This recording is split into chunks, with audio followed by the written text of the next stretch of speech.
Audio Jungle.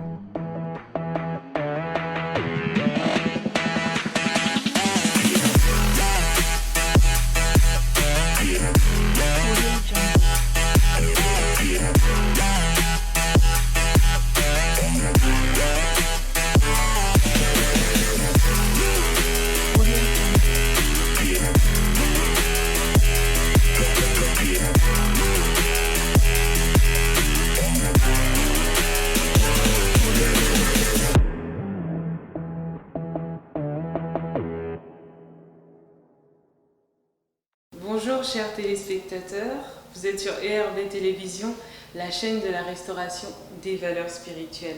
Je suis très heureuse de vous retrouver dans Planète Terre, une émission qui nous enseigne et nous renseigne sur notre environnement et notre planète Terre. Alors, il est vrai que tous les écosystèmes sont fragiles, soumis au moindre dérèglement et paf, tout s'écroule, soit progressivement, soit immédiatement.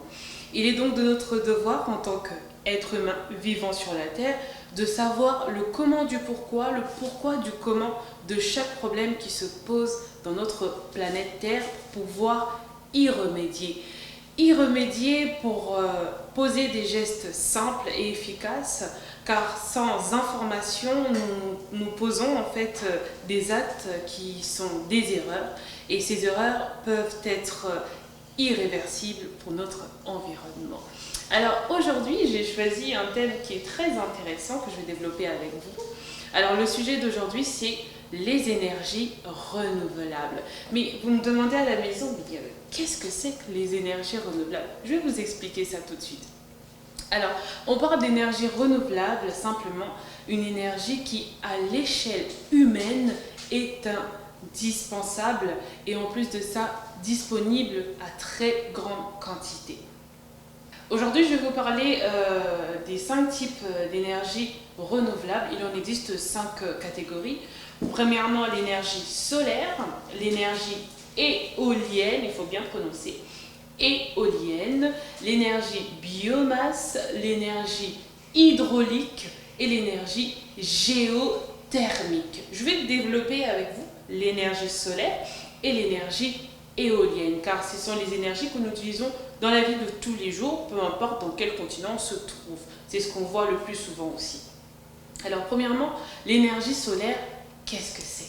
L'énergie solaire, c'est simplement une énergie qu'on peut tirer des rayonnements du soleil. Vous l'avez certainement chez vous aussi, l'énergie solaire photovoltaïque. Vous utilisez un panneau solaire particulier, c'est-à-dire les panneaux solaires photovoltaïques.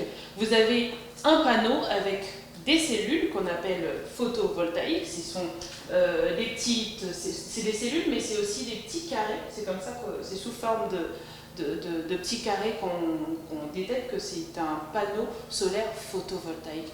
Alors comment ça marche? Alors l'énergie solaire photovoltaïque a besoin de soleil. Le soleil, la lumière du soleil frappe sur les panneaux photovoltaïques et en fait, les cellules photovoltaïques produisent de l'électricité. C'est pour ça que vous voyez ça sur les maisons, parce que voilà, le but c'est de produire de l'électricité. Vous produisez de l'électricité, vous pouvez utiliser ça à des fins domestiques et aussi à des fins à grande échelle pour des grandes productions tout simplement. Mais il faut savoir distinguer les panneaux solaires parce qu'il en existe 2. Je viens de vous parler du panneau solaire photovoltaïque, mais il existe aussi le panneau solaire thermique alias thermodynamique. C'est comme ça que je préfère l'appeler parce que c'est son nom scientifique. Alors, le panneau solaire thermique, comment cela marche-t-il?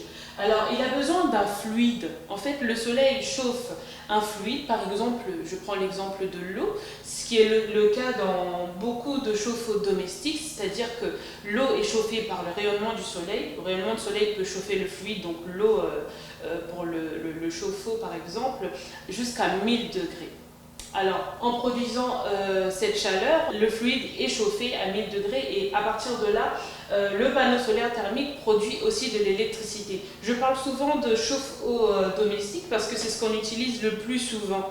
Chez vous, vous en avez certainement un chauffe-eau que vous utilisez, c'est comme ça que ça marche en fait. Le fluide est chauffé par le soleil en fait, tout simplement. Alors, l'énergie éolienne, qu'est-ce que c'est?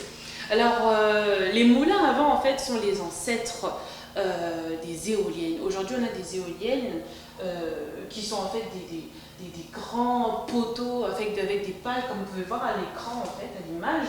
En fait, ça utilise l'énergie cinétique du vent. Les éoliennes ne fonctionnent uniquement quand il y a du vent, en fait. En fait, quand il est couplé à un générateur, il produit de l'électricité. Et cette électricité, en fait, on peut l'utiliser à des fins domestiques, comme votre panneau solaire, à des fins, des grandes productions, de grandes envergures. Vous pouvez, voilà. Mais on ne peut pas le placer dans son jardin, compte tenu, en fait, de sa taille. Car les éoliennes sont très, très, très grandes. Alors, généralement, on les trouve sur la terre ferme. Quand ils sont sur la terre ferme, on appelle ça des éoliennes onshore, c'est-à-dire sur la terre ferme. Mais dès qu'on en sort, on peut les placer dans les océans, dans les mers, etc. On les appelle des éoliennes offshore, c'est-à-dire en dehors de la terre ferme. Voilà. Et l'énergie éolienne et l'énergie solaire sont des énergies qu'on appelle intermittentes. Ça dépend uniquement du soleil et du vent. Sans ça, on ne peut pas produire d'électricité. Mais bon, on appelle ça quand même énergie renouvelable parce qu'on a du vent partout, j'ai envie de dire, et c'est incessant. Hein. Le vent, le soleil, on en a tout le temps. Enfin, ça dépend des endroits dans lesquels vous vous trouvez, en fait. Tout simplement. Voilà, chers téléspectateurs, on arrive à la fin de notre émission. Je vous rappelle qu'on a eu à parler aujourd'hui des énergies renouvelables. On a développé l'énergie solaire photovoltaïque, l'énergie solaire thermique, alias thermodynamique, et on a développé aussi l'énergie éolienne, dont je vous ai expliqué en fait les détails, les inconvénients et les avantages. En espérant vous retrouver très bientôt et en espérant aussi avoir suscité des vocations dans la jeunesse, dans les métiers de l'environnement et de notre planète d'ailleurs. J'espère vous retrouver très bientôt sur Planète Terre avec un autre sujet aussi intéressant que celui-ci. Alors, je souhaite remercier toute l'équipe technique qui m'a accompagnée à réaliser cette édition, dont Yoshi Lucilao, Keba Merveille, Papine Guinamao Le Cordon, et aussi à celui qui me donne l'occasion de briller dans vos maisons chaque semaine. J'ai noté l'évangéliste Roger Baka, que je salue là où il se trouve. Merci pour tout, à très bientôt dans Planète Terre. Audio Jungle.